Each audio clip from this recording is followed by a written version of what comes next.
Meclisa Jinan ya HDP derbarê astengiyên bi tayînkirina kayûman ser şaredariyên Kurd li Amedê komxebatek li darxist. Di civînê de behsa polîtîkayên kayûman hat kirin û hat destnîşankirin neha 33 şaredarên jin di girtîgehê de ne. Her wisa di nav salek de bi hezaran jinên xebatkarên şaredariyan jî ji kar hatine derxistin û bi sedan siyasetvanên jin jî hatine girtin.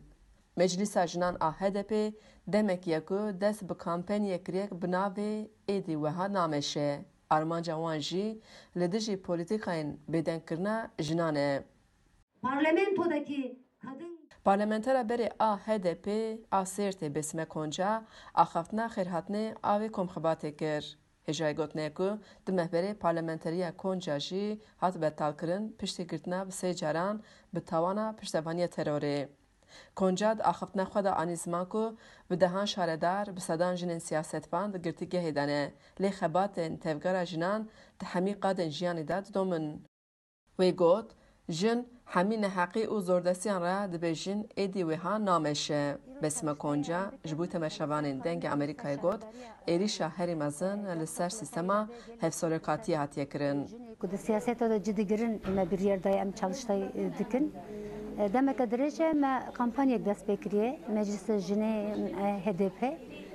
Bir rastî em de roje dîrokîra derbas dibin ku devlet û iktidara AKP tanê ji aliyê an êrişên ciwatên an ji îradeyê gelê ku demokrasiye dixwaze îrade gelê Kurd nine hemû Türkiye tiştekî dorpêştekî ro em bêjin polîtîkeka qirêj tên jiyandine herî zêdê ev êrişê ku li ser îradeyê jinan pêk hate di hevserokatiyê şaredariyê de di xebatê jinên şaredariyê de dest pê kirin û bi sedan em bêjin xebatkarê şaredariyê saziyê jinê û nêzê 33 hevalê jinê ku hevserokê şaredariyê îro di zindanê de ne.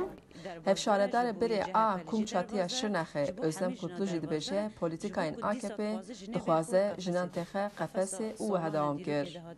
Jinê re çêkirin dîsa dixwaze jinê wê qefesê de bêle. Bangê me ji hemû jinan re ev e wekî jin ne wekî alîgir yani ev jina Kurd Tirk jinê kî civakê dibe bila bibe em destê xwe bidin hev û em banga xwe bilind bikin em hemberî vê desthilatdariyê AKP vê êriş û tindiya ser jinê em bêjin na.